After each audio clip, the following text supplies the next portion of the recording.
Welcome to GPT academy.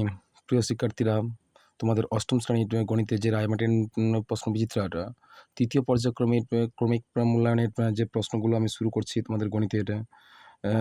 আমি আজকের তোমাদের 1 নম্বর মডেল স্কুলের অবশিষ্ট অংশটা আমি সম্পূর্ণ সমাধান করব। চলো আজকের আমি তোমাদের এই 1 নম্বর মডেল স্কুলের অবশিষ্ট অংশ প্রশ্নগুলো আমি সমাধান করছি। দেখো, আমি পূর্বে কিন্তু এই 7 পর্যন্ত করেছি, যেহেতু এই 7 দাগের যে লেখচিত্র ছিল সেই লেখচিত্রটা আমি অঙ্কন করে দিইনি।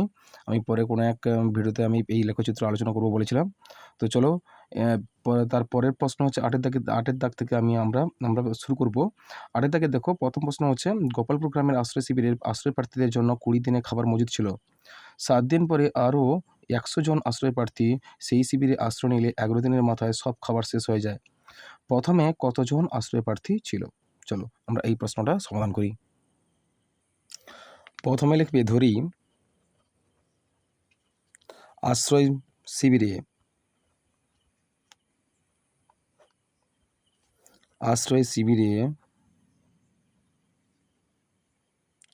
x জন আশ্রয় শিবিরে প্রথমে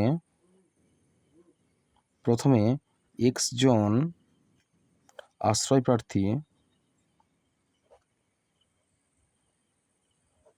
প্রার্থী ছিল। অতএব প্রথমে 20 দিনের খাবার, আবার কি লেখা ছিল? প্রথমে 20 দিনের খাবার মজুদ ছিল। 7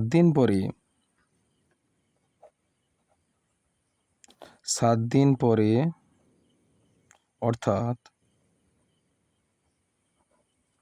অর্থাৎ 20 বিযুক্ত 7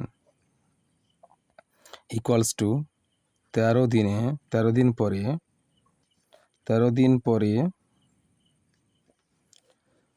আশ্রয় 13 দিন পরে আশ্রয় প্রার্থীর সংখ্যা হয় x প্লাস 100 জন। তাহলে অতএব আমরা লিখতে পারি x জন আশ্রয়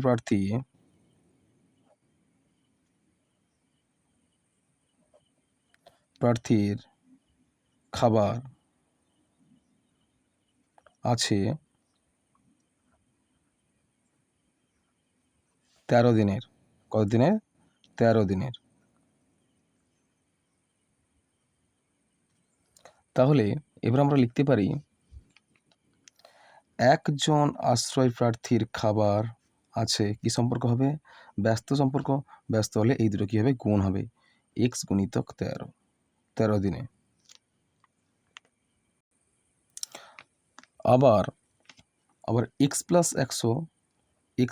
100 জন আশ্রয় প্রার্থীর খাবার আছে। তাহলে কত হবে এক্ষেত্রে? তাহলে 13x বাই x প্লাস 100 দিনের। তাহলে অতএব আমরা প্রশ্ন শর্তানুসারে লিখতে পারি।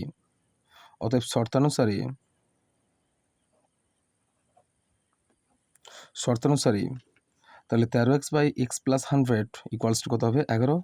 তাহলে 13x by x plus 100 equals to 11। বা আমরা এই 11টা এর সঙ্গে গুণ করবো। তাহলে 13x equals to 11 into x plus 100, বা 13x equals to 11x plus 11 একে 11 দুটো শূন্য হয়েছে। বা 13x এদিকে এলে মাইনাস 11x ইকুয়ালস টু 1100। বা 13x থেকে 11x বাদ দিলে কত হচ্ছে? 2x হচ্ছে। 2x equals to 1100। তাহলে বা x ইকুয়ালস টু কত হবে? 1100 বাই 2 সমান কত হচ্ছে? 2 5 10, আর হচ্ছে 10, 2 5 10, আর একটা শূন্য, 500 550, তাহলে অতএব এক্স ইকুয়ালস টু কত পেলাম? 550। কেমন? তাহলে অতএব আমরা লিখতে পারি, অতএব প্রথমে 550 জন আশ্রয় প্রার্থী ছিল। কেমন? চলো পরের প্রশ্ন কি আছে দেখিনি। পরের প্রশ্ন দেওয়া আছে, অমল একটি 2 অঙ্কের সংখ্যা লিখেছে যার অঙ্কদ্বয়ের সমষ্টি 11। এই সংখ্যাটির সঙ্গে 63 যোগ করলে অঙ্কদ্বয়ের স্থান পরিবর্তন করে সমীকরণ গঠন করে অমলের লেখা 2 অঙ্কের সংখ্যাটি নির্ণয় করো। চলো আমরা এই প্রশ্নটা সমাধান করি। তাহলে প্রথমে আমরা লিখব, ধরি 2 অঙ্কের সংখ্যাটির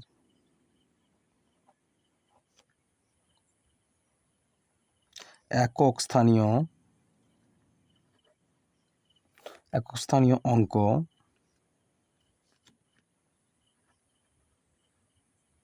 সমান এক্স। সুতরাং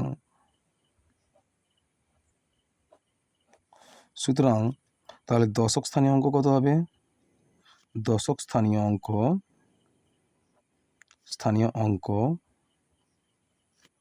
অঙ্ক সমান কত হবে? যেহেতু লেখা আছে তোমাদের 11 অঙ্কদ্বয়ের সমষ্টি বলা আছে 11, তাহলে এক্ষেত্রে আমরা কি করব? এক্ষেত্রে আমরা দশক স্থানীয় অঙ্কটা হবে 11 বিযুক্ত এক্স। তাহলে এটা হচ্ছে দশক স্থানীয় অঙ্ক। একক স্থানীয় অঙ্ক কত হলো? এক্স হলো। একক স্থানীয় অঙ্ক হয়েছে কত? এক্স। আর দশক স্থানীয় অঙ্ক হচ্ছে 11 মাইনাস এক্স। এবার আমরা লিখব যে অতএব 2 অঙ্কের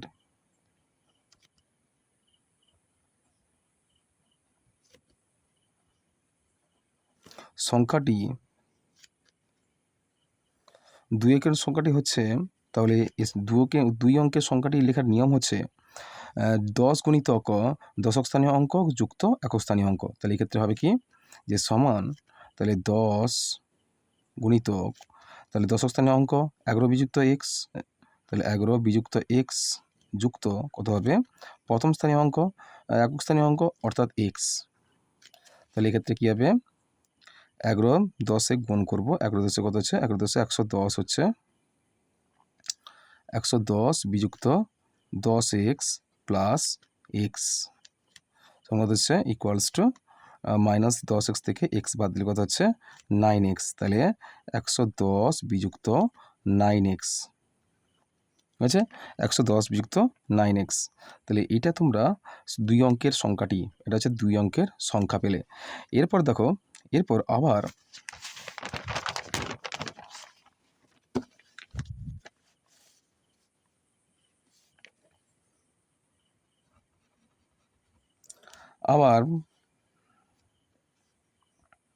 যদি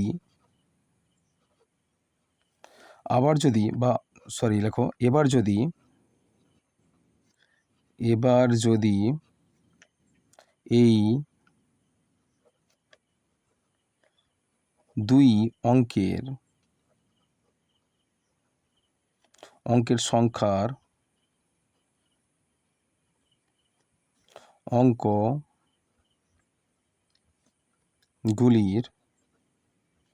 স্থান বিনিময় করি, তবে সংখ্যাটি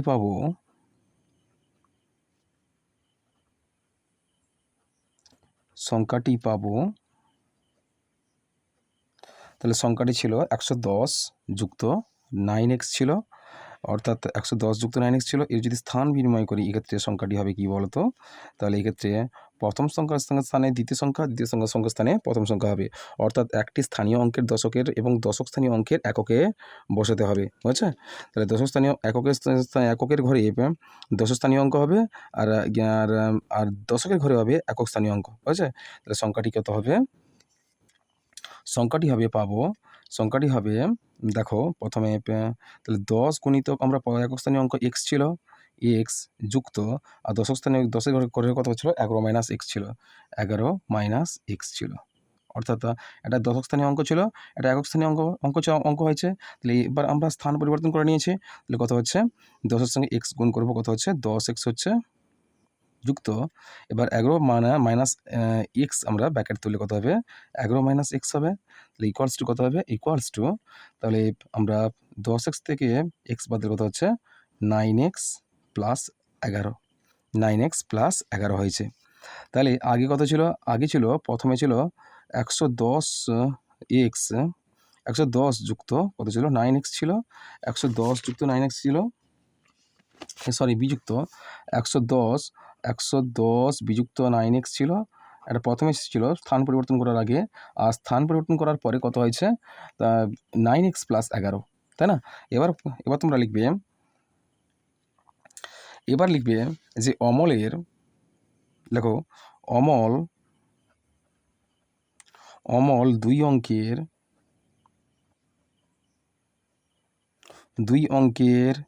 সংখ্যাটি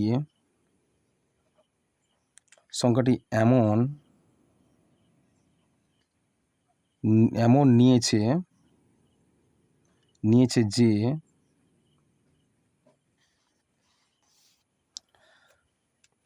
তাহলে প্রথমে দেখো মহুয়া দুই অঙ্কের সংখ্যাটি এমন নিয়েছে যে আমরা শর্তানুসারে ফেলার আগে আমরা একটু জেনে নিই যে দুই অঙ্কের সংখ্যাটির সঙ্গে যদি আমরা আমাদের কত যোগ করতে বলা হচ্ছে, যে 63 যদি যোগ করি, 63 যোগ করলে কী হবে তাহলে স্থান বিনিময় করে পাওয়া দুই অঙ্কের সংখ্যাটি হবে। তাহলে এবার শর্তানুসারে কী হবে, শর্তানুসারে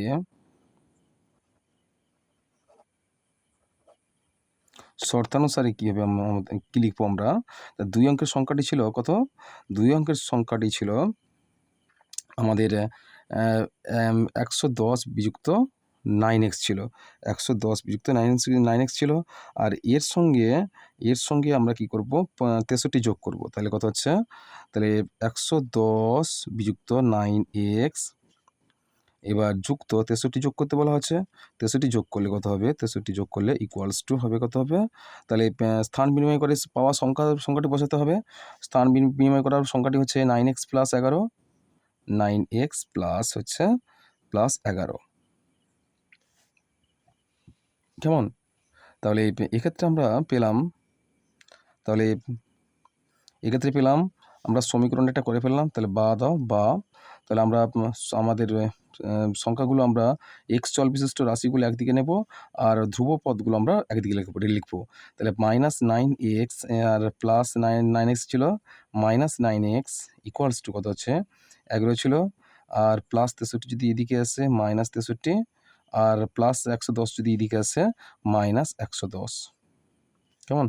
বা মাইনাস মাইনাসে প্লাস সংখ্যাদের মধ্যে যোগফল 18 মাইনাস 18 এক্স ইকুয়ালস টু কত হচ্ছে, আমরা -63 সঙ্গে -110 যোগ করব, যোগ করলে কত হচ্ছে, তাহলে 11 বিযুক্ত হবে 3 4 0 3 আর 6 1 7, আর হচ্ছে এখানে 1 করতে 1, এখানে কত ছিল 11 ছিল, বা -18 এক্স ইকুয়ালস টু কত হচ্ছে 173 থেকে যদি আমরা 11 বাদ দিই কত হচ্ছে 2, আর 7 থেকে দিলে 6, আর হচ্ছে 1, কত হচ্ছে যে 162।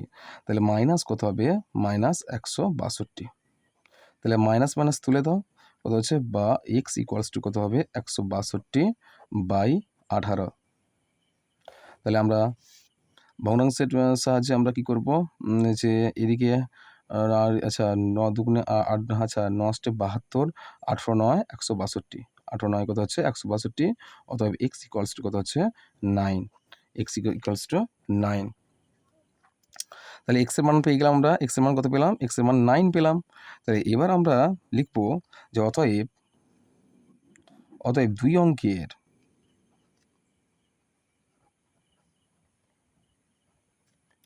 সংখ্যার একক স্থানীয় অঙ্ক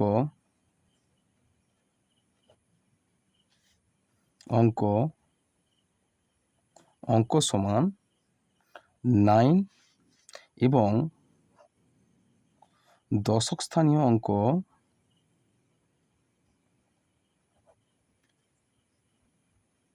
অঙ্ক সমান কত হচ্ছে, দশক স্থানীয় অঙ্ক কত হবে আমরা জানি।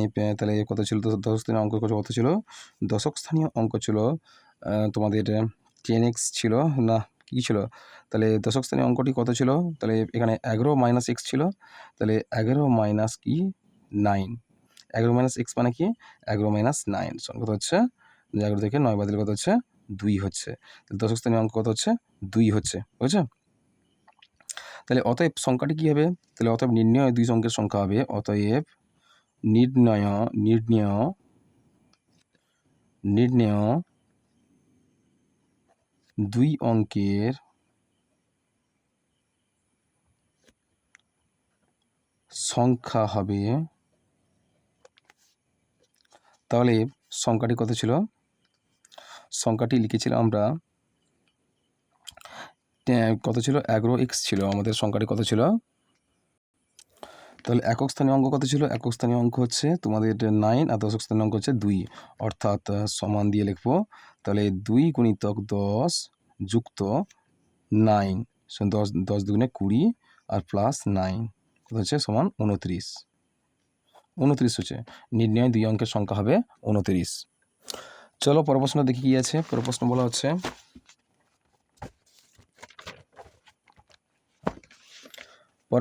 দেখো যে 9-এর একেরটা দেখি আমরা, একটি গ্রামে 36 জন লোক প্রতিদিন 6 ঘন্টা কাজ করে 12 দিনে 120 মিটার রাস্তা তৈরি করতে পারেন।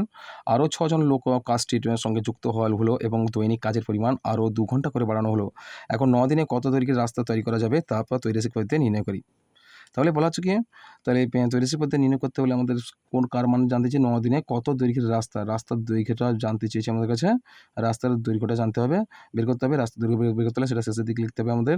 আর এর আগের মানগুলো কি আছে, 36 জন লোক প্রতিদিন 6 ঘন্টা করে কাজ করে 12 দিনে 120 মিটার রাস্তা তৈরি করতে পারেন।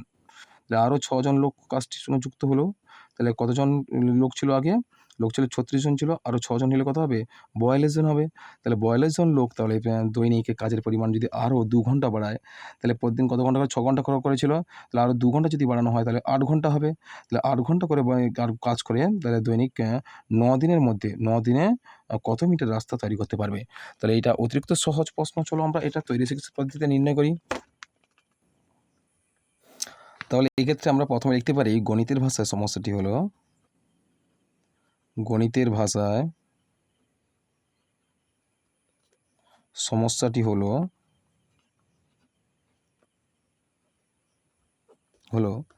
প্রথমে দেখো লোক সংখ্যা কি বলা আছে, লোক সংখ্যা, প্রথমে লোক সংখ্যা লিখবে, লোক সংখ্যা একক কি হবে জন হবে। তারপর বলা আছে সময়, সময় আর সময় তোমাদের দেওয়া রয়েছে ঘন্টায় রয়েছে ঘন্টা, সময় যে ঘন্টা, আর এর সঙ্গে দিনটাও গুণ করে দাও, অর্থাৎ দিন গুণিতক কত বলা হচ্ছে ঘন্টা। তাহলে দিন আর সময়টাকে তো আমরা দুটো একসঙ্গে করেছি, দিন আর ঘন্টা পরস্পর গুণ সম্পর্ক থাকবে। তারপর কি হচ্ছে, তারপর হচ্ছে কাজের পরিমাণ, কাজের পরিমাণ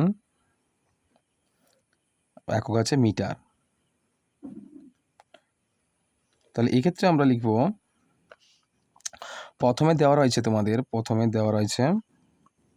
যে 36 জন লোক, 36 জন লোক, তাহলে 8 দিনে প্রত্যহ 6 ঘন্টা করে যদি কাজ করে, তাহলে 8 দিনে 6 গুণ থেকে 8, 8 দিনে 120 মিটার রাস্তা তৈরি করতে পারবে।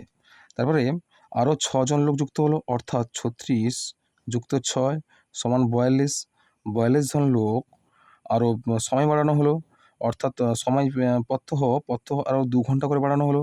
তাহলে 9 দিনের মধ্যে 9 দিনে 8 ঘন্টা ছিল, 8 ঘন্টা ছিল, 6 ঘন্টা, এখানে প্রথমে 6 ঘন্টা 8 ঘন্টা, আচ্ছা এটা হচ্ছে 8 ঘন্টা করো, দিন সংখ্যা এটা 8, এটা 6, এটা 6, 8 ঘন্টা 6, আচ্ছা 8 দিনে 6 ঘন্টা করে কাজ করে। তাহলে আমরা কি করলাম, একটা দিন সংখ্যা করলাম, এটা সময় অর্থাৎ ঘন্টা করলাম। তাহলে এখানে নিচে লিখলাম 9 দিনে আরও 2 ঘন্টা বাড়ানো হয়েছিল, পূর্বে ছিল 6 ঘন্টা করে কাজ করা হতো, এখন আরও 2 ঘন্টা বাড়ানো হয়েছে, অর্থাৎ 6 যুক্ত 2 সমান কত হচ্ছে, সমান হচ্ছে 6 2 8, 8 ঘন্টা। তাহলে এখানে কি হচ্ছে, আমরা দুটো যদি গুণ করে দিই তাহলে 8 6 48 হচ্ছে এদিকে, 48 হচ্ছে, আর 9 8 72 হচ্ছে। কত হচ্ছে? 72। তাহলে 72, তাহলে সময়টা আমরা 72 করে নিয়েছি। টোটাল সময় হচ্ছে ঘন্টায় করেছি। আর এটা 48 ঘন্টা কাজ হয়েছে। তাহলে প্রত্যহ যদি 6 ঘন্টা করে কাজ হয় তাহলে 8 দিনে ক ঘন্টা কাজ হবে? 48 ঘন্টা। আর প্রত্যহ 8 ঘন্টা করে যদি কাজ হয় তাহলে 9 দিনে মোট কত কাজ হবে? 9 8 72 ঘন্টা। হয়ে গেছে? এটা একক বেরোলো, ঘন্টায় বেরোলো। তারপরে এখানে কাজের পরিমাণটা আমাদের বের করতে হবে। বুঝে গেছে? চলো এবার আমরা সম্পর্ক স্থাপন করি। তাহলে সমস্যা তৈরি করে সম্পর্ক স্থাপনটা আমরা করি। এবার চলো। তাহলে দেখতে পাচ্ছি আমরা এদিকে সময় একই থাকলে লোক সংখ্যা বাড়লে কাজের পরিমাণ কি বাড়বে? আবার আবার আমরা যদি দেখি লোক সংখ্যা কমলে কাজের পরিমাণ কিন্তু কমবে। এক্ষেত্রে কি সম্পর্ক পাবো আমরা?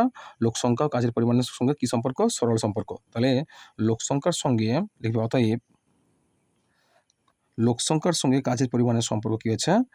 সরল সম্পর্ক। আর এক্ষেত্রে কিন্তু সময়টা স্থির থেকে যাবে। তাহলে সময় স্থির রেখে লেখো, সময় স্থির রেখে লোক সংখ্যার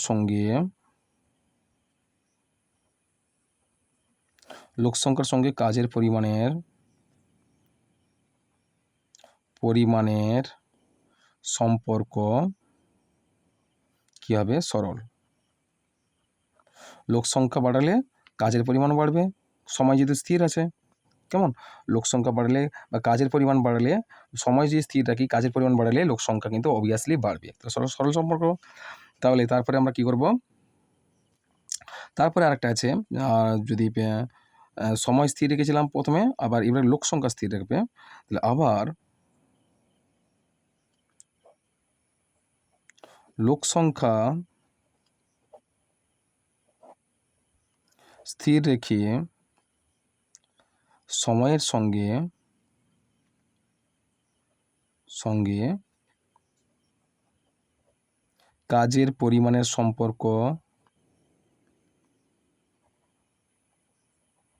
সম্পর্ক এক্ষেত্রে দেখো, এক্ষেত্রে বলা হচ্ছে লোক সংখ্যা একই আছে। লোক সংখ্যা আমরা স্থির রেখেছি, লোক সংখ্যা একই আছে, লোক সংখ্যার পরিবর্তন হয়নি। আর সেক্ষেত্রে সময় যদি বাড়াতে চাই আমরা, বা সময় বাড়লে কাজের পরিমাণ কিন্তু বাড়বে। তাহলে এক্ষেত্রেও আমরা সরল সম্পর্ক পাচ্ছি।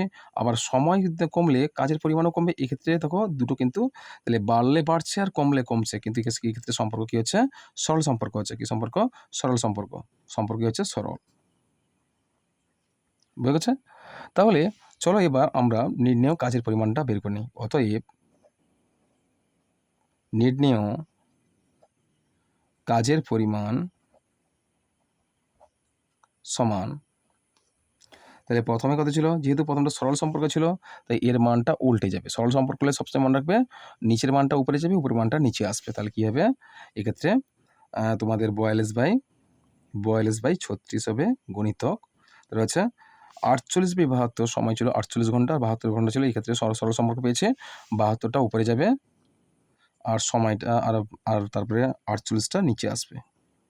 ইন্টু কত হচ্ছে? 100 ইন্টু হচ্ছে কত হচ্ছে সময় তোমাদের কি কত বলা হয়েছিল? তাহলে কত দিনে বলা হয়েছে আমাদেরকে বলা হয়েছে 120 মিটার রাস্তা। কি বলা আছে? 120 মিটার রাস্তা, তাই না? তাহলে 120 মিটার রাস্তা গুণিতক 120।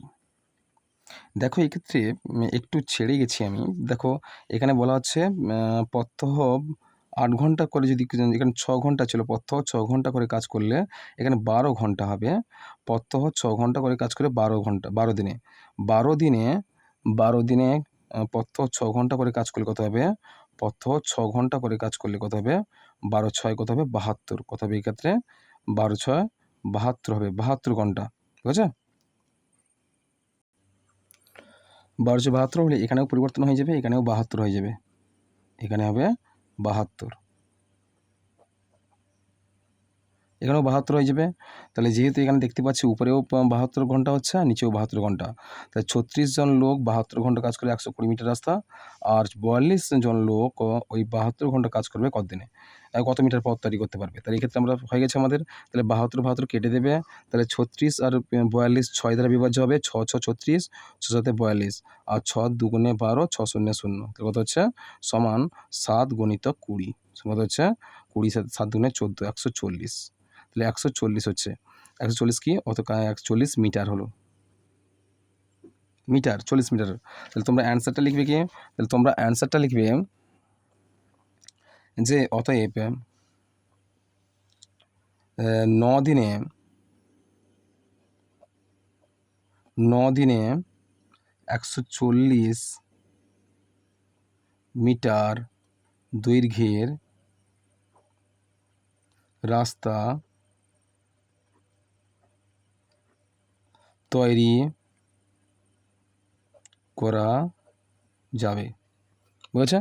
চলো পরের প্রশ্ন দেখিয়েছে, পরের প্রশ্ন বলা হচ্ছে, দেখো পরের প্রশ্ন হচ্ছে, এই বছর একটি উচ্চ মাধ্যমিক বিদ্যালয়ের পরীক্ষার্থীদের 85% বাংলা, 70% অঙ্কে এবং 65% উভয় বিষয়ে A+ পেয়েছে। পরীক্ষার্থীর সংখ্যা যদি 120 জন হয় তবে কতজন পরীক্ষার্থী উভয় বিষয়ে A+ পেয়েছে? শুধু বাংলা A+ পেয়েছে, শুধু অঙ্কে A+ পেয়েছে, আর উভয় বিষয়ে A+ পায়নি। তাহলে এই প্রশ্নটার সমাধান আমরা করব। চলো তাহলে চলো প্রথমে আমরা লিখি, দেখো প্রথমে ধরা যাক বা ধরি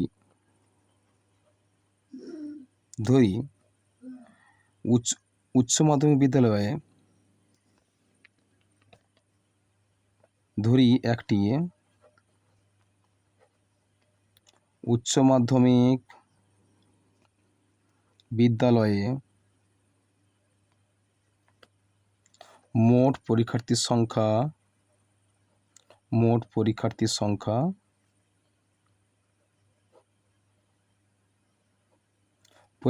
সংখ্যা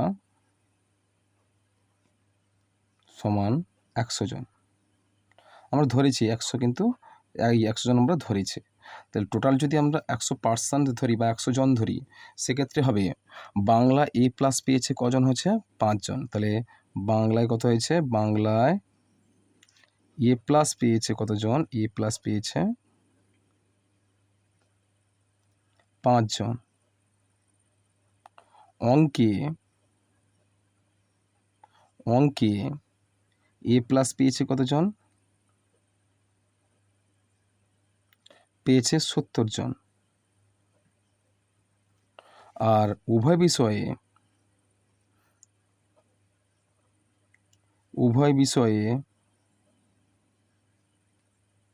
A+ পেয়েছে কতজন,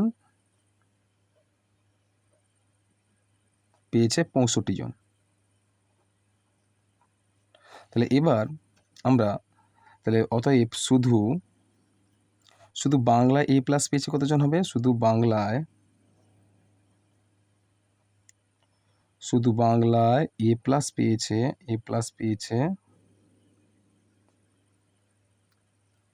85 ছিল, 85 - 65। 85 কি ছিল না, 85 ছিল, 85 ছিল শুধু বাংলায় পেয়েছে, আর 65 ছিল যে উভয় বিষয়ে A+ আর উভয় 65 ছিল গিয়ে তোমাদের অঙ্কে A+ পেয়েছে, অঙ্কে ছিল কত হবে, যে 65% উভয় বিষয়ে A+ পেয়েছে। তাহলে আমরা 85% যদি বাংলায় হয় তাহলে উভয় বিষয়ে A+ পেয়েছে। এক্ষেত্রে উভয় বিষয়ে A+ যদি পায়, সে 60% পেয়েছে, তাহলে সেক্ষেত্রে আমরা কী করব, আমরা বিয়োগ করব। তাহলে জন সমান কত হচ্ছে, 85 থেকে যদি 65 বাদ দিয়ে কত হচ্ছে 20 জন। তাহলে উভয় বিষয়ে 65% কিন্তু উভয় বিষয়ে A+ পেয়েছে, আর শুধুমাত্র বাংলায় পেয়েছে 85%। তাহলে এক্ষেত্রে আমরা শুধু বাংলায় যদি A+ পেয়ে থাকি তাহলে সেক্ষেত্রে কতজন হবে, 20 জন হবে। ঠিক আছে? এবার যদি লিখি, এবার লিখবো শুধু অঙ্কে, এরপর লিখবো আমরা শুধু অঙ্কে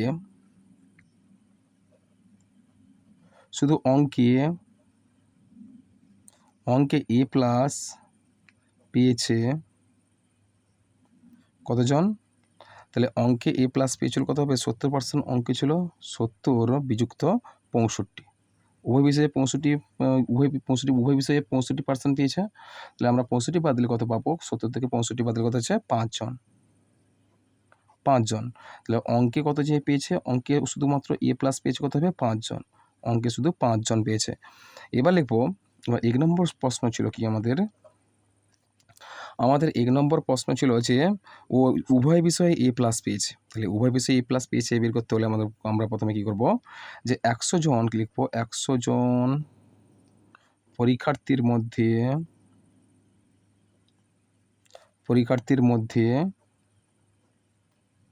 উভয় বিষয়ে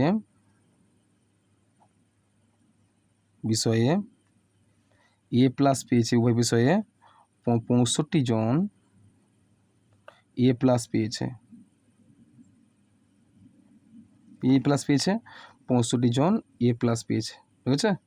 তারপরে লিখবে, তাহলে একজন পরীক্ষার্থীর মধ্যে উভয় বিষয়ে কত হবে 65/100, সরল সম্পর্ক। তাহলে জন এ প্লাস পেয়েছে। তাহলে এবার আমরা 120 জনের মধ্যে কত পাবো, 120 জনের মধ্যে 120 জন পরীক্ষার্থীর মধ্যে উভয় বিষয়ে কত হবে, কতজন এ প্লাস পেয়েছে, তাহলে 65/100 গুণিতক 120। এবার কাটাকাটি করে দেবো, 0 0 কাটো, আর 5 5 একে 5, 15, 5 3 15, আর এখানে আছে 20। তাহলে 5 2 10, 2 6 12, কত হচ্ছে 13 গুণিতক 6, 13 6 78, 13 গুণিতক 6 কত হচ্ছে 78 জন। তাহলে 120 জন পরীক্ষার্থীর মধ্যে এ প্লাস পাওয়া শিক্ষার্থীর সংখ্যা বা ছাত্রছাত্রীর সংখ্যা উভয় বিষয়ে এ প্লাস পাওয়া পরীক্ষার্থীর সংখ্যা কত হবে 78 জন। তাহলে অতএব কি লিখবে, অতএব উভয় বিষয়ে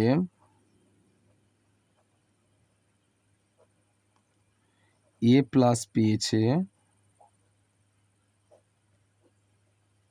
78 জন। তাহলে এটা 1 নম্বর হলো। 2 নম্বর প্রশ্ন কি ছিল, 2 নম্বর প্রশ্ন ছিল তোমাদের যে শুধু বাংলা এ প্লাস পেয়েছে। তাহলে বাংলা এ প্লাস পেয়েছে কতজন পরীক্ষার্থী, বাংলা এ প্লাস পেয়েছে, এই ক্ষেত্রে আমরা 100 জন পরীক্ষার্থীর মধ্যে কতজন পেয়েছে, 20 জন বাংলা পেয়েছে, 20 জন কিন্তু বাংলা পেয়েছে, বাংলায় 20 জন পেয়েছে। এবার লেখো প্রথমে, তাহলে প্রথমে 100 জন পরীক্ষার্থীর মধ্যে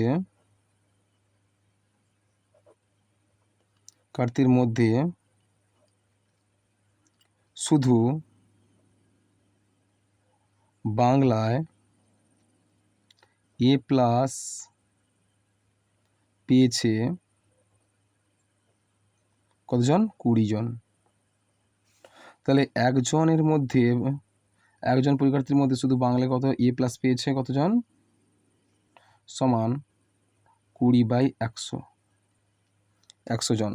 তবে 120 জনের মধ্যে কত পাবে, 120 জন পরীক্ষার্থীর মধ্যে কত এ প্লাস পাবে কতজন, তাহলে 20/100 গুণিতক 120।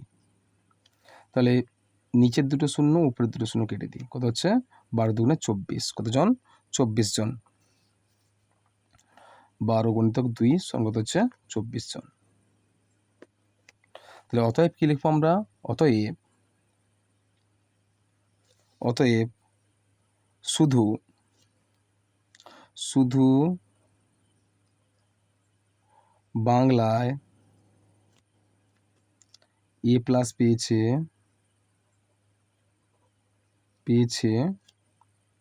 সমান 24 জন পরীক্ষার্থী। এরপরে লেখো 3 নম্বর প্রশ্ন ছিল, 3 নম্বর প্রশ্নটা ছিল যে শুধু অঙ্কে এ প্লাস পেয়েছে, সেক্ষেত্রে হবে 3 নম্বর প্রশ্ন ছিল শুধু অঙ্কে এ প্লাস পেয়েছে কতজন। তাহলে 100 জন পরীক্ষার্থীর মধ্যে শুধু অঙ্কে পেয়েছে এ প্লাস পেয়েছে কতজন হবে, যে 100 জন পরীক্ষার্থীর মধ্যে লেখো 100 জন পরীক্ষার্থীর মধ্যে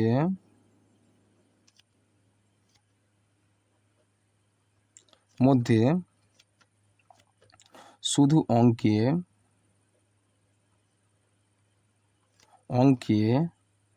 এ প্লাস পেয়েছে 5 জন, বুঝেছে। একজন পরীক্ষার্থীর মধ্যে শুধু অঙ্কে এ প্লাস পেয়েছে 5/100, এই 100, তারপর বলা হচ্ছে 120 জনের মধ্যে, তাহলে 120 জনের মধ্যে তাহলে কতজন পাবে? 120 জনের মধ্যে তাহলে কতজন পাবে? 5/100 গুণিতক 120, 0 0 কাটিয়ে 5 একে 5, 5 দুগুণে 10, 2 6 12, কত হবে? 6 একে 6, কতজন হবে? 6 জন। কজন? 6 জন। এরপরে 4 নম্বর প্রশ্ন রয়েছে, এখানে অতএব দিয়ে লিখে রাখো যে অতএব শুধু অঙ্কে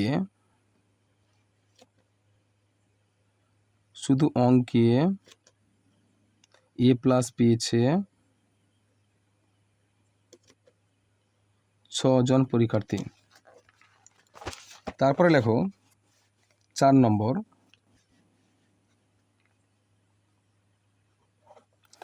প্রশ্ন, শুধু উভয় বিষয়ে A+ পেয়েছে কতজন হবে? লেখো 4 নম্বর হচ্ছে বলা হচ্ছে যে 4 নম্বর প্রশ্ন ছিল উভয় বিষয়ে A+ পায়নি, বলা হচ্ছে উভয় বিষয়ে A+ পায়নি কতজন। তাহলে 4 নম্বর প্রশ্নের উত্তরটা কী হবে? তাহলে উভয় বিষয়ে কী ছিল? উভয় বিষয়ে A+ পেয়েছে সমান 78 জন, আর শুধু বাংলায়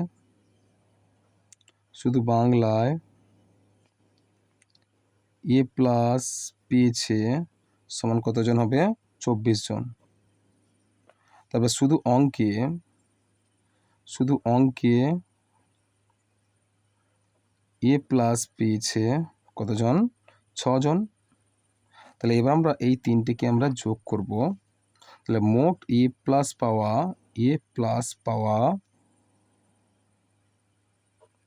পরীক্ষার্থীর সংখ্যা সমান কত হচ্ছে? যোগ করো, 8 4 কত হবে? 8 4 12, 12 6 কত হবে? 18, 18 8, হাতের হাল থাকলো 1, 7 8 9 কে 10, তাহলে 108 জন। কত? 108 জন। তাহলে কোনো বিষয়ে A+ পায়নি কতজন? অতএব কোনো বিষয়ে A+ পায়নি কত হবে? তাহলে 120 থেকে যদি আমরা 108 বাদ দিই সেক্ষেত্রে কত হবে? তোমার 12 জন হবে। কতজন? 12 জন। 12 জন। তাহলে এই 12 জন অতএব উভয় বিষয়ে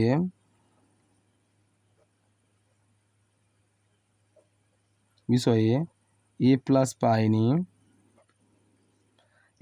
পায়নি সমান 12 জন। এইটা হবে তোমাদের সঠিক উত্তর। চলো পরের প্রশ্ন কি আছে দেখে নিই আমরা। তাহলে পরের প্রশ্ন রয়েছে, দেখো কোনো একটি কাজ অবনী ও আনোয়ার আলাদাভাবে যথাক্রমে 20 দিনে এবং 25 দিনে করতে পারে, তারা একত্রে একসঙ্গে কাজ শুরু করায় 10 দিন পর দুজনেই চলে গেল। সুখেন এসে বাকি কাজটি 3 দিনে শেষ করলো। যদি সুখেন পুরো কাজটি একা করতো তবে কত দিনের কাজটি শেষ করতে পারতো? তাহলে দেখো অবনী আর আনোয়ার কিন্তু আলাদা আলাদাভাবে কাজ করে 20 দিনের মধ্যে, অর্থাৎ এক 20 দিনে এক অংশ কাজ করলে তাহলে একদিনে কত অংশ কাজ করবে? 1/20 অংশ। তাহলে 1/20 অংশ করে কত হবে? একদিনে। তাহলে এইভাবে তাহলে এও একদিনে কত অংশ কাজ করবে? একদিনে করবে 1/25 অংশ কাজ। তাহলে আবার আমরা তারপরে আমরা তাহলে এই দুজন যদি একত্রে একসঙ্গে একদিনে কাজ করে সেক্ষেত্রে যোগ করি, তার যে মান বেরোবে যে তার সঙ্গে আমরা তারপরে যেটুকু অংশ পড়ে থাকবে তারপরে সুখেন এসে সেই কাজটি করেছিল। সে করেছিল 3 দিনে সেই অংশটা, যে অংশ পরিমাণ পড়েছিল সেই অংশ পরিমাণটা সে 3 দিনের মধ্যে শেষ করতে পেরেছিল। তাহলে এবার আমরা সুখেন পুরো কাজটি একা করতে কতদিন সময় নিয়েছিল সেটা আমরা গণিত করে দেখব। প্রথমে অবনী ও আনোয়ার তারা প্রত্যেককে আলাদাভাবে একটা কাজ, ওই নির্দিষ্ট কাজটা 20 দিনে করতে পারে। অবনী একটা কাজ 20 দিনে করবে, আর আনোয়ার ওই একটি কাজ 25 দিনে করতে পারবে। তাহলে এই ক্ষেত্রে আমরা প্রথমে লিখি, প্রথমে অবনী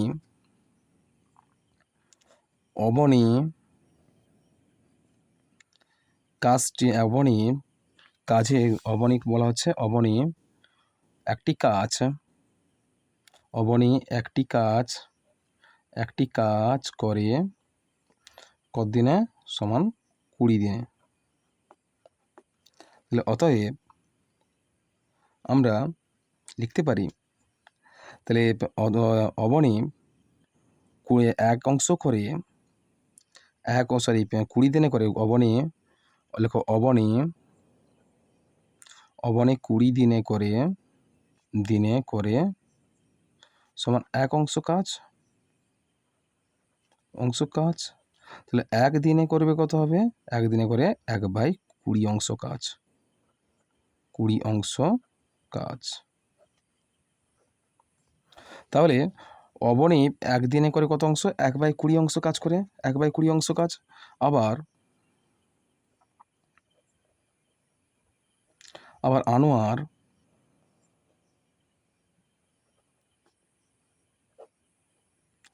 আনোয়ার একটি কাজ করে কতদিনে?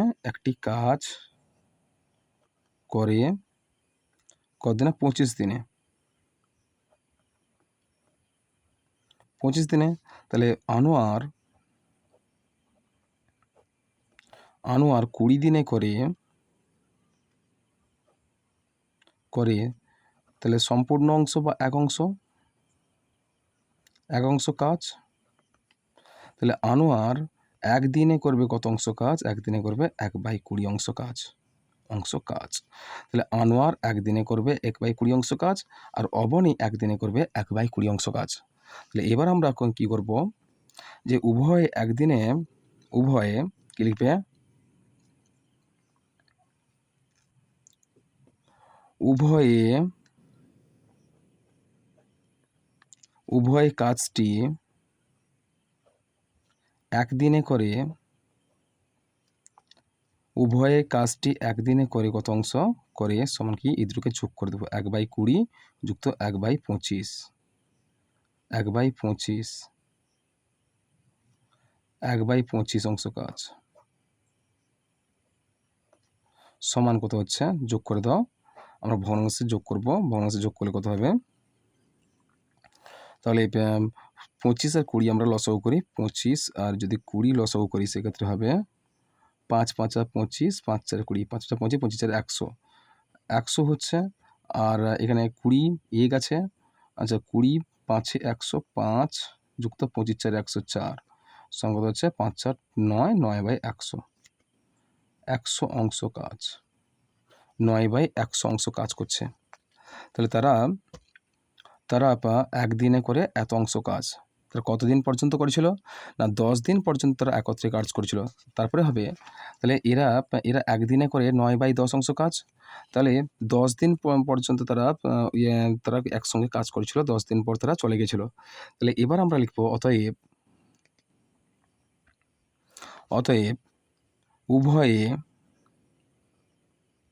উভয়ে 10 দিনের কাজের অংশ সমান কত হবে? 10 দিন পর্যন্ত করেছে এতগুলো। 1 দিন যদি এত অংশ করে তাহলে 10 দিনে করবে কত অংশ? তাহলে 9/100 গুণিত কত হচ্ছে? 10। 0 0 কেটে দাও, কত হচ্ছে? 9/10 অংশ।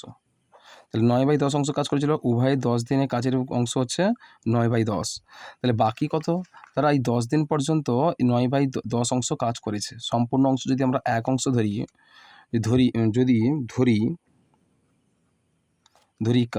কাজের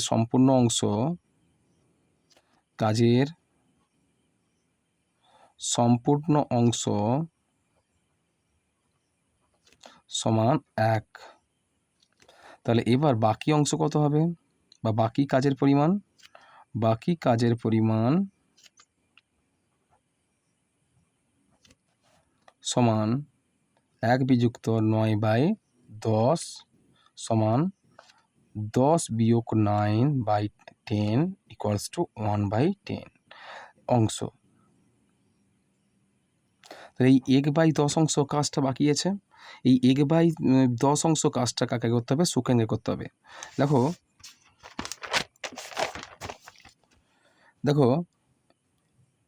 যেহেতু ওই অবশিষ্ট বা বাকি কাজটি সুখেনকে শেষ করতে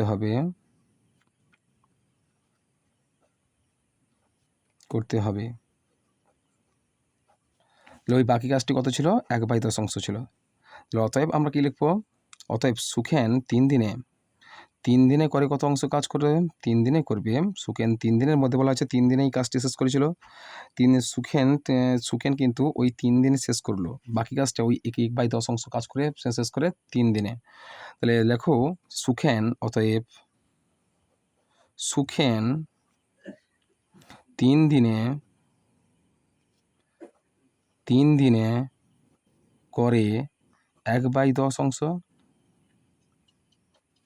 তাহলে একদিনে করবে কত অংশ, একদিনে করে তাহলে 1/10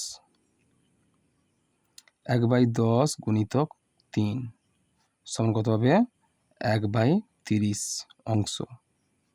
তাহলে সুখেন একদিনে করে কত হচ্ছে, 1/30 অংশ কাজ। তাহলে অতএব আমরা লিখতে পারি, অতএব সুখেন একা কাজটি করতে পারবে, তাহলে 1/30 অংশ করে একদিনে, তাই না? তাহলে 1/30 অংশ করে একদিনে করে, তাহলে কতদিনে শেষ করতে পারবে বলা আছে। এখানে প্রশ্নটা তোমাদের ছিল যে যদি সুখেন পুরো কাজটি একা করতো তবে কতদিনে শেষ করতে পারবে। তাহলে সুখেন দেখো, সুখেন অতএব সুতরাং সুখেন 1/30 অংশ করে 30 অংশ কাজ করে কতদিনে, একদিনে। তাহলে একদিনে করে কত, 1/30 অংশ। তাহলে 1/30 অংশ আমরা উল্টে দিলাম, 1/30 অংশ কাজ করে কত হবে, একদিনে। তাহলে এক অংশ কাজ, সম্পূর্ণ অংশ এক অংশ, মানে সম্পূর্ণ কাজটা তাকে শেষ করতে হবে কতদিনে। তাহলে এক অংশ কাজ করে কত হবে, তাহলে 1/30 সমান 1 × 30/1 সমান কত হচ্ছে, সমান 30। কতদিনে, 30 দিনে। তাহলে সুখেন একদিনে এক অংশ কাজ সম্পূর্ণ অংশ করবে কতদিনে, 30 দিনে। সুখেন সম্পূর্ণ অংশ কাজ করবে কতদিনে, 30 দিনে। বুঝেছে? এটা হচ্ছে তোমাদের সঠিক উত্তর। তাহলে অতএব কি লিখবে, অতএব সুখেন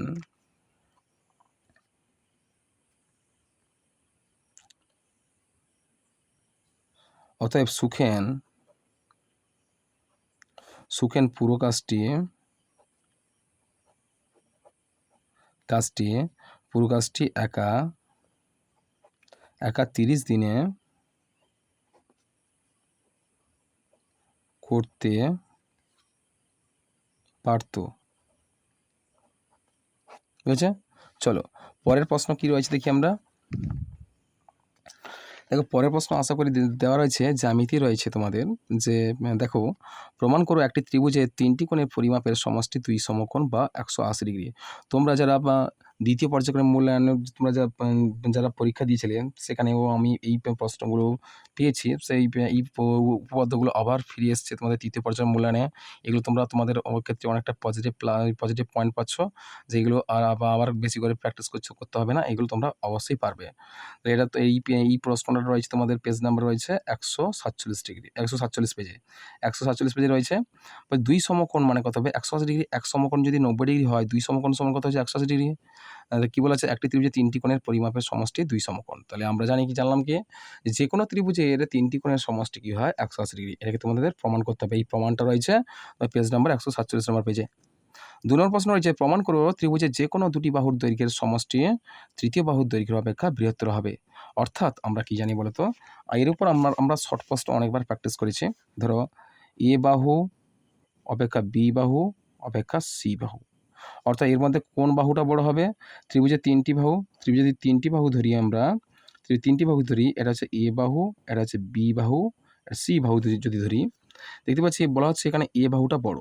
তাহলে আমরা বড় থেকে যদি ছোট সাজাই, এইভাবে পাবো আমরা সবথেকে বড় বাহুটা কোনটা, এ বাহু, তারপরে ছোট বাহু কোনটা, বি, এর অপেক্ষা ছোট কোনটা, সি। তাহলে এবার দেখো আমার এখানে কি বলা আছে, যে দুটো বাহুর দৈর্ঘ্যের যোগফল দেখি বলা আছে তৃতীয় বাহু অপেক্ষা বৃহত্তর হবে। তাহলে প্রমাণ করো ত্রিভুজের যে কোনো দুটি বাহুর দৈর্ঘ্যের সমষ্টি তৃতীয় বাহুর দৈর্ঘ্য অপেক্ষা বৃহত্তর হবে।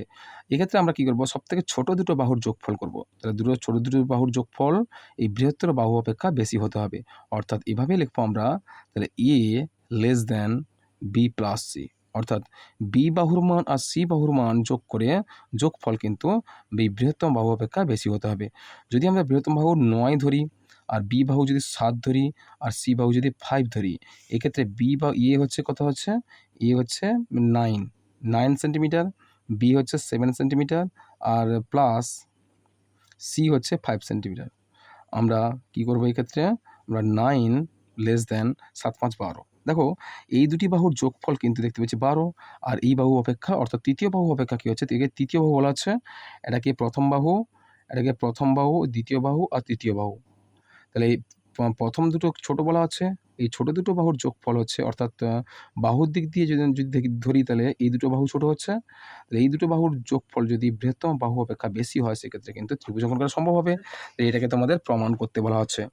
তাহলে প্রমাণ করতে বলা হয়েছে, এটা হচ্ছে তোমাদের পেজ নাম্বার 195 নম্বর পেজে রয়েছে, উপপাদ্য 11 নম্বর উপপাদ্য কিন্তু এটা রয়েছে। তারপর প্রশ্ন দেখো, প্রমাণ করো একটি ত্রিভুজের দুটি বাহুর দৈর্ঘ্য পরস্পর অসমান হলে বৃহত্তর বাহুর বিপরীত কোণের পরিমাপ কী হবে, ক্ষুদ্রতর বাহুর বিপরীত কোণের পরিমাপ অপেক্ষা বৃহত্তর হবে। প্রমাণ করো যে কি বলছে, একটি ত্রিভুজের দুটি বাহুর দৈর্ঘ্য পরস্পর সমান হলে বৃহত্তর বাহুর বিপরীত কোণের পরিমাপ ক্ষুদ্রতর বাহুর বিপরীত কোণের পরিমাপ অপেক্ষা বৃহত্তর হবে। দেখো আমরা যদি একটা ত্রিভুজ অঙ্কন করি, এগুলো ভালো করে প্র্যাকটিস করবে, কিন্তু এগুলো ছোট প্রশ্ন আসবে তোমাদের ক্ষেত্রে, বুঝা যাচ্ছে?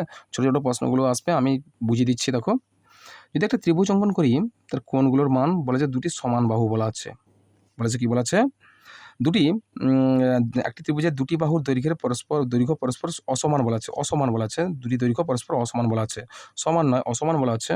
তাহলে এই বাহুগুলো পরস্পর দুটি বাহু কিন্তু অসমান বলা আছে, অর্থাৎ এই কোণ ধরো তোমরা কত হবে, 70 ডিগ্রি ধরো, কেমন, আর এই কোণ ধরো 30 ডিগ্রি, কত হচ্ছে 7 3 10 100, আর এই কোণ হবে 80 ডিগ্রি। দেখো সবথেকে ছোট বাহু দেখো তো, দেখো এই ক্ষেত্রে ছোট কোণ, এই ক্ষেত্রে সবথেকে ছোট কোণ কোনটা হচ্ছে, এই 30 ডিগ্রি কোণ হচ্ছে। আর এই কোণের বৃহত্তর যে কোণের ধরো যে কোণ সবথেকে ছোট হবে, তার বিপরীতের বাহুর মান কিন্তু ছোট হবে, অর্থাৎ এই বাহুটা মান ছোট হবে। আমরা যদি নামকরণ করে দিই এরকম, এ বি সি বাহু, তিনটি বাহু বলা আছে। দেখো এই কোণে বিপরীত বাহু, দেখো এই 30 ডিগ্রি কোণের বিপরীত বাহু, এই 30 ডিগ্রি কোণের বিপরীত বাহু কিন্তু এই বাহুটা হবে, বুঝেছে? আবার 70 ডিগ্রি কোণের বিপরীত বাহু কোনটা হবে, এই বাহুটা হবে। আবার 80 ডিগ্রি কোণের বিপরীত বাহু কোনটা হবে, এই বাহুটা হবে। তাহলে আমরা এখান থেকে একটা গুরুত্বপূর্ণ জিনিস জানলাম, যে সবথেকে ছোট বা যে কোণের মান ক্ষুদ্রতর হবে, তার বিপরীতের বাহুর দৈর্ঘ্য কিন্তু ছোট হবে। এর মধ্যে কোনটা ছোট হবে, এই কোণটা, এর বিপরীত বাহু কোনটা, এই বাহুটা সবথেকে ছোট হবে। এভাবে আমরা নামকরণ করতে পারি যে, তাহলে এটা সবথেকে ছোট বাহু কোনটা, এ বাহু ছোট হচ্ছে, তাহলে এ লেস দ্যান বি, দেখো 70 ডিগ্রি, তাহলে এর বিপরীত বাহু কোনটা, এটা মাঝ বরাবর হবে। আর 80 হচ্ছে, এই কোণটা হচ্ছে, এর বিপরীত বাহু কোনটা, এটা হবে, এটা সবথেকে বড় হবে, অর্থাৎ বি লেস দ্যান সি। বোঝা গেছে? তাহলে এইরকম ক্ষেত্রে এইরকমভাবে তোমাদের প্রমাণ করতে হবে। এটা রয়েছে তোমাদের কত নম্বর পেজে, তোমাদের এই উপপাদ্যটা রয়েছে তোমাদের পেজ নম্বর তোমাদের 153 নম্বর পেজে রয়েছে, পেজ নম্বর 153 নম্বর পেজে রয়েছে। তোমরা এটা সেখান থেকে প্রমাণটা ভালো করে দেখে নিও, ভালো করে প্র্যাকটিস করবে, গুরুত্বপূর্ণ প্রশ্ন। পরের প্রশ্ন দেখো, প্রমাণ করো n সংখ্যক বাহু বিশিষ্ট বহুভুজের অন্তঃকোণগুলির পরিমাপের সমষ্টি 2 × n-2 সমকোণের সমান হবে। এটা রয়েছে তোমাদের পেজ নাম্বার 200 নম্বর পেজে, 200 পেজে রয়েছে, আর উপপাদ্য 12 নম্বর উপপাদ্য এটা। তাহলে এই উপপাদ্য দিয়ে তোমাদের ক্ষেত্রেও অনেক সময় শর্ট প্রশ্ন আসে, ছোটো ছোটো প্রশ্ন আসে। চলো আমরা এটা একটু বুঝে নিই ভালো করে। তাহলে এই প্রশ্নটা যদি আমরা একটু বুঝি, বলা হচ্ছে তাহলে সমকোণের মান বের করতে হলে আমাদের যত রকম বা যত বাহু বিশিষ্ট, যত n সংখ্যক বাহু বিশিষ্ট, 10টি হোক, 12টি হোক, 13টি হোক, যে কোনো বাহু বিশিষ্ট বহুভুজের অন্তঃকোণগুলির পরিমাপের সমষ্টি আমাদের বের করতে হবে। যদি একটা পঞ্চভুজ যদি একটা অঙ্কন করি, সেক্ষেত্রে কিন্তু এইরকম হবে, এ কিন্তু 5টি বাহু, এ বি সি ডি ই, কটি বাহু পেয়েছে, 5টি বাহু। তাহলে বলা হচ্ছে এর অন্তঃকোণগুলির সমষ্টি বলা হচ্ছে, বা অন্তঃকোণগুলির পরিমাপ। অন্তঃকোণগুলো হবে, অন্তঃকোণগুলো এইগুলো হবে অন্তঃকোণ। অন্ত মানে ভিতরের, অন্ত মানে কি ভিতরের কোণগুলোর সমষ্টি বলা হচ্ছে। এবার বহিঃকোণ কোনগুলো হবে, এইদিকে বহিঃকোণ হবে, অর্থাৎ ঘড়ির কাঁটা অনুরূপে যদি কোণগুলো অঙ্কন করি, তাহলে এই কোণগুলো হবে বহিঃকোণ, এই কোণগুলো কি হবে, বহিঃকোণ হবে, বুঝছে? এই কোণগুলো কি হবে, বহিঃকোণ হবে। আর অন্তঃকোণগুলো কোনগুলো না, যে কোনো জ্যামিতিক চিত্রের বা জ্যামিতিক চিহ্নের ভিতরের যে কোণগুলো সৃষ্টি হয় সেগুলোকে অন্তঃকোণ বলা হবে। আর বাইরের কোণগুলো তো আমি তো মার্ক করে দেখিয়ে দিলাম। এই কোণের মান যদি 90 ডিগ্রি বা 70 ডিগ্রি হয়, এই কোণের মান কত হবে তোমাদের 100 ডিগ্রি, 110 ডিগ্রি হবে, বুঝেছে? তাহলে এই কোণের মান যদি 70 ডিগ্রি হয়, এই কোণের মান কত হবে 110 ডিগ্রি হবে, বুঝেছে? এইভাবে। আর এই কোণের মান যদি 120 ডিগ্রি হয়, এই কোণের মান কত হবে 60 ডিগ্রি হবে, বুঝেছে? এইভাবে অন্তঃকোণ আর বহিঃকোণের সমষ্টি কী হয় মনে রাখবে, অন্তঃকোণ যে কোনো বহুভুজের অন্তঃকোণ আর বহিঃকোণের সমষ্টি কত হয়, সমান 180 ডিগ্রি। জানলাম আমরা, যে কোনো বহুভুজের অন্তঃকোণ ও বহিঃকোণের সমষ্টি কত হয়, 180 ডিগ্রি হয়। এখানে বলা হচ্ছে অন্তঃকোণগুলির সমষ্টি হয় কত কোণ, কত সমকোণ। তাহলে n সংখ্যক বাহু, এখানে কতগুলো বাহু পেয়েছি, এই পঞ্চভুজের কতগুলো বাহু হয়েছে, দুটি। বাহু সংখ্যা কত হচ্ছে, বাহু সংখ্যা সমান কত হচ্ছে, দুটি। তাহলে কতগুলো সমকোণ আছে, আমাদের ওই অন্তঃকোণগুলির সমষ্টি কত সমকোণ হবে বের করতে হলে আমরা কি করব, একটা সূত্র রয়েছে তোমাদের, যে 2 ইন্টু n মাইনাস 2। n মানে n সংখ্যক বাহু, এখানে কতগুলো বাহু পেয়েছে, সরি 5টি বাহু পেয়েছি। বাহু সংখ্যা কত হলো, 5টি। এই পঞ্চভুজের বাহু সংখ্যা কত হলো, 5টি বাহু রয়েছে। এখানে n এর জায়গায় কী করবে তোমরা, 5 বসে দেবে। 2 ইন্টু 5 মাইনাস 2 সমান কত হচ্ছে, তাহলে আমরা 2 গুণিত 5 থেকে 2 বাদের কত হচ্ছে 3, তাহলে কত হচ্ছে 3 দুগুণে 6, 6 সমকোণ পাবো। তাহলে পঞ্চভুজের অন্তঃকোণগুলির সমষ্টি কত হবে, 6 সমকোণ। কি হবে, 6 সমকোণ। সমকোণ মানে কত ডিগ্রি বলো তো, সমকোণ মানে 90 ডিগ্রি। তাহলে কতগুলো 90 ডিগ্রি পাবো আমরা, 6টা 90 ডিগ্রিকে যোগ করলে যে মান হবে, একটা পঞ্চভুজের অন্তঃকোণগুলির সমষ্টি তাই হবে, বুঝা গেছে? তাহলে পঞ্চভুজের অন্তঃকোণগুলির সমষ্টি কত সমকোণ যদি তোমাদের প্রশ্ন করতে বলা হয়, তাহলে তোমাদের উত্তর কীভাবে হবে না, n মানে বাহুর সংখ্যা হবে। তাহলে অন্তঃকোণগুলির সমষ্টি বের করতে হলে কী করতে হবে, তো কী করবে তোমরা, যতগুলো বাহু আছে সেই বাহু n ধরে নাও, নেওয়ার পর তাহলে n এর জায়গায় তোমরা বাহুর সংখ্যা বসে দাও। তাহলে তোমরা কী করবে, সূত্র অনুযায়ী 2 গুণিতক n মাইনাস 2, অর্থাৎ কী পেলাম, এখানে যদি পঞ্চভুজে 5টি বাহু হয় সেক্ষেত্রে কী হবে, তাহলে 2 ইন্টু 5 মাইনাস 2 সমান কত হচ্ছে, 2 ইন্টু 5 থেকে 2 বাদলে 3 হচ্ছে, 3 দুগুণে 6, 6 সমকোণ হবে। ক সমকোণ হবে, 6 সমকোণ। তাহলে এই পঞ্চভুজের অন্তঃকোণ কত ডিগ্রি হবে, তাহলে 90 গুণিত কত হবে, 90 ডিগ্রি গুণিত কত হচ্ছে 6, 9 6 54, কত হবে 540 ডিগ্রি। এখানে 5টি অন্তঃকোণ পেয়েছি, 5টি অন্তঃকোণের সমষ্টি কত হবে, 540 ডিগ্রি। 540 ডিগ্রি কার সমান না, 6 সমকোণের সমান, অর্থাৎ 6 সমকোণ মানে কত হবে, 540 ডিগ্রি, বুঝেছে? এই ধরনের গণিতগুলো তোমাদের আসতে পারে, তোমরা ভালো করে একটু প্র্যাকটিস করে নিও, কেমন? আর এখানে তারপরে প্রশ্ন দেওয়া আছে, দেখো, প্রমাণ করো ত্রিভুজের পরিসীমা ত্রিভুজটির মধ্যমা তিনটির দৈর্ঘ্যের সমষ্টির চেয়ে বড়। বলেছে প্রমাণ করো ত্রিভুজের পরিসীমা ত্রিভুজটির মধ্যমা তিনটির দৈর্ঘ্যের সমষ্টির চেয়ে বড়। এটা যে রয়েছে তোমাদের কোষে থেকে 20.1-এর, কোষে থেকে 20.1-এর 20-একের দাগের 5-এর দাগের প্রশ্নটা, 20-একের 5-এর দাগের প্রশ্ন রয়েছে, বুঝলে? এটা তোমরা একটু বই দেখে প্র্যাকটিস করে নাও। দেখো এখানে এই প্রশ্নের সমাধানটা আমি একটু দেখিয়ে দিচ্ছি। দেখো এখানে দেওয়া রয়েছে,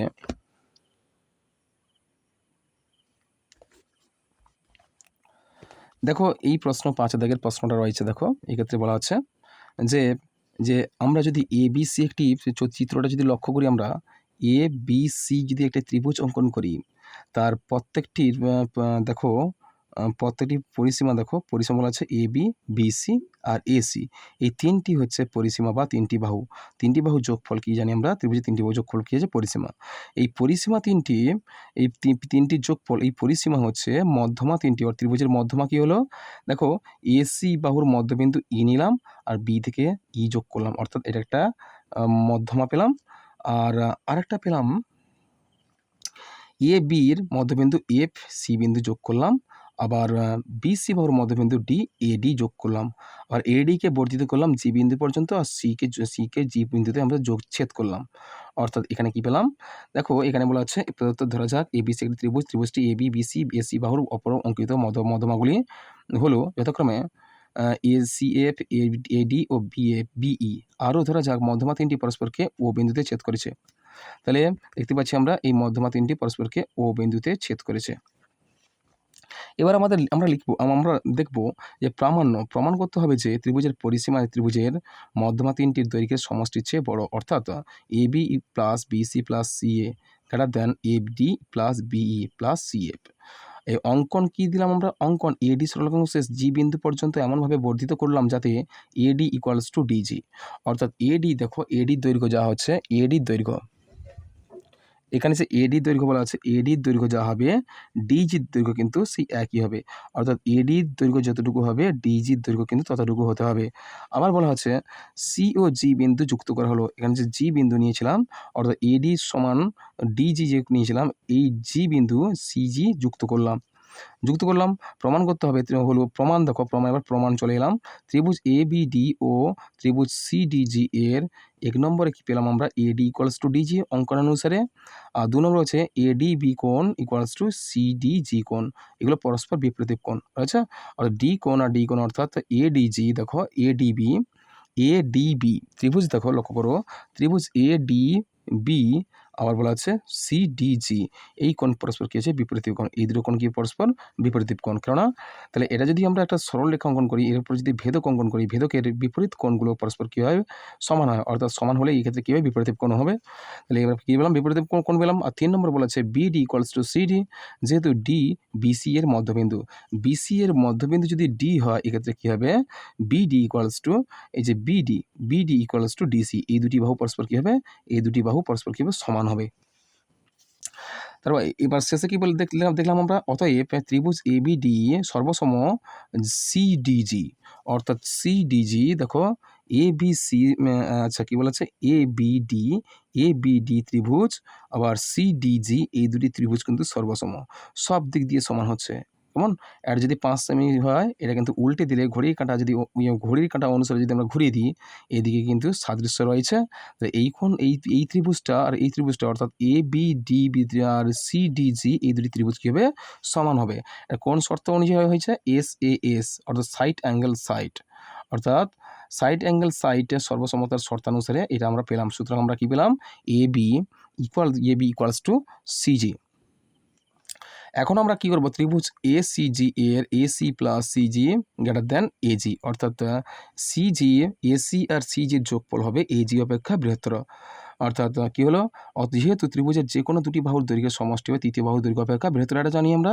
তাহলে ত্রিভুজের যে কোনো দুটি বাহুর দৈর্ঘ্যের সমষ্টি তৃতীয় বাহুর দৈর্ঘ্য অপেক্ষা বৃহত্তর হবে, আর তৃতীয় বাহুটা কিন্তু সবথেকে বড় বৃহত্তর বাহু হবে।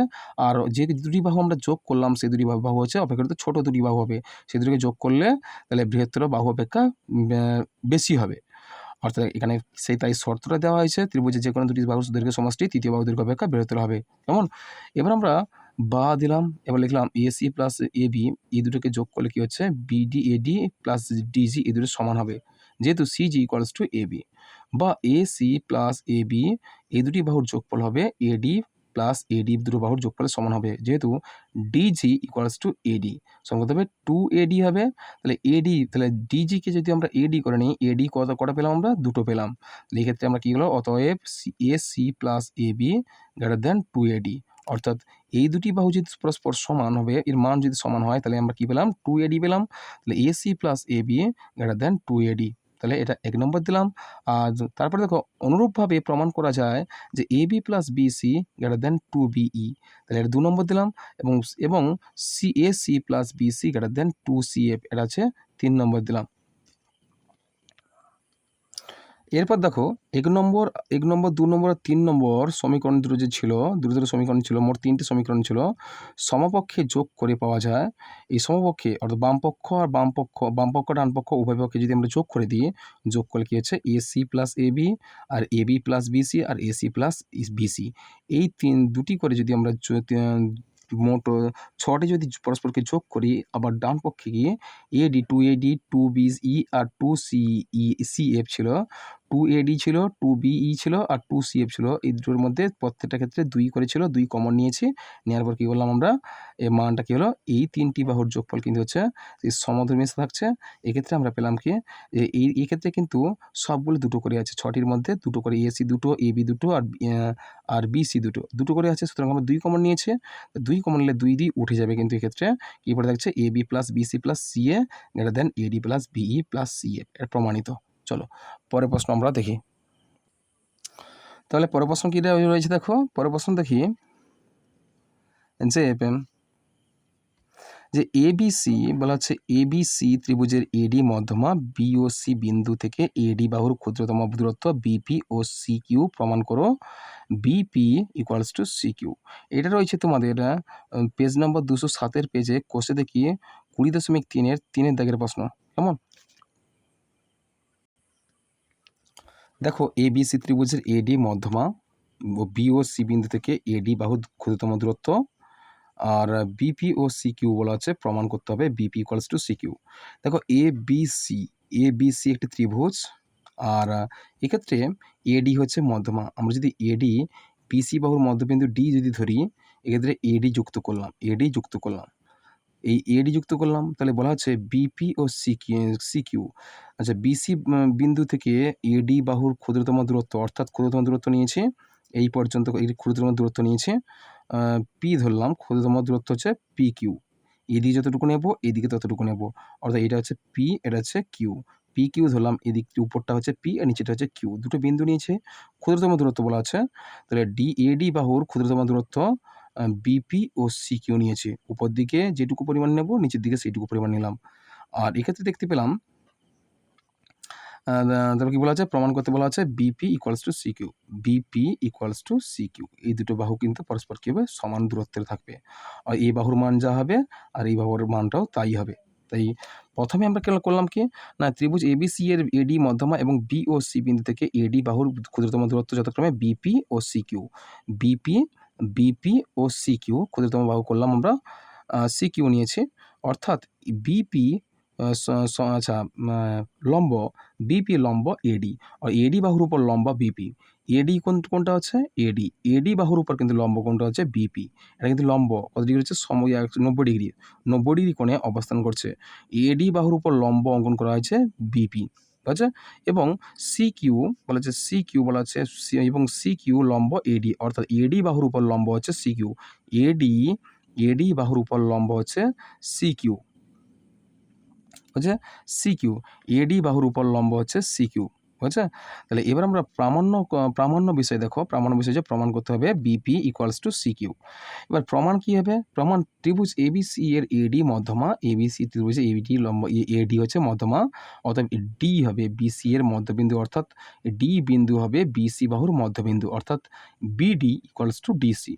এখন ত্রিভুজ বিপিডি এবং ও ত্রিভুজ ডিসিকিউ এর থেকে পাই আমরা, এর থেকে পাই ত্রিভুজ বিপিডি এটা একটা ত্রিভুজ পাচ্ছি, আবার পাচ্ছি ত্রিভুজ ডিসিকিউ। এই দুটো ত্রিভুজ, ক্ষুদ্রতম ত্রিভুজ পাচ্ছি দুটো। এই দুটো ত্রিভুজ থেকে আমরা কি পাবো, যে 1 নম্বর হচ্ছে বিপিডি কোণ ইকুয়ালস টু ডিকিউসি কোণ। বিপিডি কোণ কোনটা আছে, বিপিডি কোণ এই কোণ বলা আছে, আর বলা আছে আর ডিকিউসি কোণ, এই দুটি কোণের কথা বলা আছে। এই দুটি কোণ পরস্পর 90 ডিগ্রি বলা আছে। 2 নম্বর বলা হচ্ছে বিডিপি কোণ ইকুয়ালস টু সিডিকিউ কোণ, এটা হচ্ছে বিপ্রতীপ কোণ। আর 3 নম্বর হচ্ছে বিডি ইকুয়ালস টু ডিসি স্বীকার করতে হবে। অতএব ত্রিভুজ বিপিডি সর্বসম ত্রিভুজ ডিসিকিউ, এটা হচ্ছে এই শর্তটা রয়েছে। সর্বসমতার ত্রিভুজের সর্বসমতার শর্ত হচ্ছে এএএস, অর্থাৎ অ্যাঙ্গেল সাইড। কেমন, এই শর্তানুসারে অতএব প্রমাণিত হলো কি BP equals to C Q. কেমন, চলো পরের প্রশ্ন কি আছে দেখি আমরা। পরের প্রশ্ন রয়েছে দেখো, 12 দাগের প্রশ্ন রয়েছে। 12 দাগের প্রশ্ন হয়েছে আছে তোমাদের যে একটি ত্রিভুজ অঙ্কন করো যা দুটি বাহুর দৈর্ঘ্য 6 সেমি 7 সেমি 7 সেমি, দৈর্ঘ্যের বাহুর বিপরীত কোণ হচ্ছে 60 ডিগ্রি এবং বাহুর মাপ কি রূপ হলে দুটি ত্রিভুজ আঁকা সম্ভব হবে।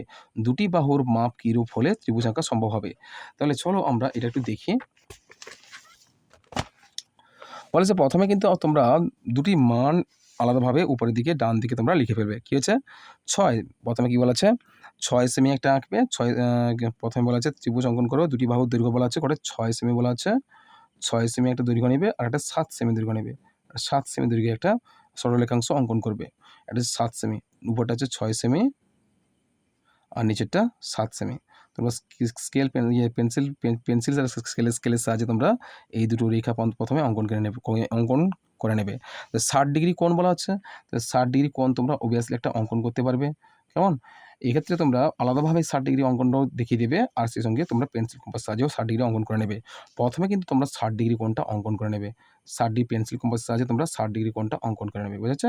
60 ডিগ্রি কোণটা অঙ্কন করে নেবে। মনে করো এটা 7 সেমি, নিচেটা কি 7 সেমি, নিচেটা বলা হচ্ছে কি 7 সেমি। 7 সরি এ বি সি বিন্দু একটা দেবো। তাহলে এটা হচ্ছে 7 সেমি দৈর্ঘ্যের, একটা নিচেটা কেটে নিলাম। এটা হচ্ছে 60 ডিগ্রি কোণ হচ্ছে। আর নিচেরটা হচ্ছে কি, নিচেরটা হচ্ছে 7 সেমি দৈর্ঘ্যের একটা সরলরেখাংশ অঙ্কন করেছি। তাহলে এর প্রান্ত বিন্দুর সঙ্গে কাঁটা কম্পাস বসিয়ে তোমরা একটা 6 সেমি দৈর্ঘ্যের সরলরেখাংশ কেটে নাও।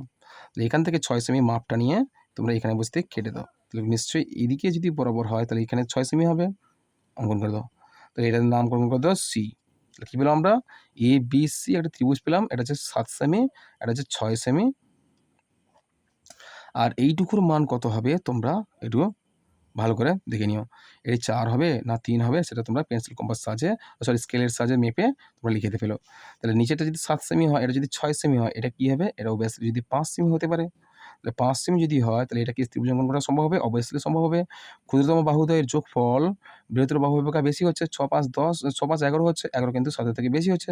সুতরাং এক্ষেত্রে ত্রিভুজ অঙ্কন করা সম্ভব হবে, ত্রিভুজ অঙ্কন করা সম্ভব হবে। কেমন? পরের প্রশ্ন কি বলা আছে দেখি। যে পরের প্রশ্ন বলা আছে এবিসি ত্রিভুজের এডি মধ্যমা বলা আছে। সরি এটা হয়ে গেছে। আচ্ছা, তারপর বলেছে 12.6 সেমি দৈর্ঘ্য বিশিষ্ট একটি সরলরেখাংশকে সমান 7টি ভাগে ভাগ করো, প্রতিটি ভাগের দৈর্ঘ্য নির্ণয় করো। এটা অতিরিক্ত সহজ একটা প্রশ্ন, তোমরা সবাই পারবে। সবাই পারবে। তোমরা বলা হচ্ছে একটা 12.6 একটা স্কেল দিয়ে 12.6 তোমরা 12 সেন্টিমিটার স্কেল 12 সেন্টিমিটার 6 তোমরা একটা সরলরেখাংশ কেটে নাও। এখান থেকে এই পর্যন্ত মনে করো 12.6 সেন্টিমিটার দৈর্ঘ্য বিশিষ্ট একটা সরলরেখাংশ। বুঝেছো? একে তোমরা 7 ভাগে ভাগ করবে। একে তোমরা 7 ভাগে ভাগ করতে হলে প্রথমে কিন্তু পেন্সিল কম্পাস দিয়ে কী করবে, পেন্সিল কম্পাস দিয়ে তোমরা কি প্রথমে তোমরা এখানে পেন্সিল কম্পাস বসিয়ে একটা নির্দিষ্ট দূরত্ব বরাবর এখানে কেটে নাও। আবার এখানে এই বিন্দুতে বসিয়ে দিয়ে আবার উল্টো দিকে এবার কেটে নাও। কেটে নিলাম। আর নির্দিষ্ট দূরত্ব কিন্তু এই যে পেন্সিল কম্পাস ছোটো বড়ো করবে না, একই মাপের নেবে। একই মাপে দুটো প্রথমে ঘুরে নেবে। এদিকটা ঘুরে নেবে, আবার এদিকটা ঘুরে নেবে। একই মাপের, ছোটো বড়ো একদম করবে না। তারপরে পেন্সিল কম্পাসটাকে একটু ছোটো করে নিতে পারো, কেননা যদি বড় হয় তাহলে একটু বড় হয়ে এদিকে চলে যাবে। পাতাটা অনেকটা অনেক পাতার প্রয়োজন। এখানে বলেছে 7টি ঘর অঙ্কন করতে বলছে। 7টি ঘর যদি অঙ্কন করতে বলে, তা 7টি ঘর যদি কাটতে বলে তোমরা অবশ্যই 5টা দাগ 6টা দাগ কাটবে। এক ঘর একটা দাগ নিচে নেমে আসে, অর্থাৎ একটা দাগ নিচে নামবে কত হবে, 6 হচ্ছে। অর্থাৎ তোমরা যে রেখাটা তোমরা অঙ্কন করবে তার উপর কি 6টি দাগ তোমাদের টানতে হবে।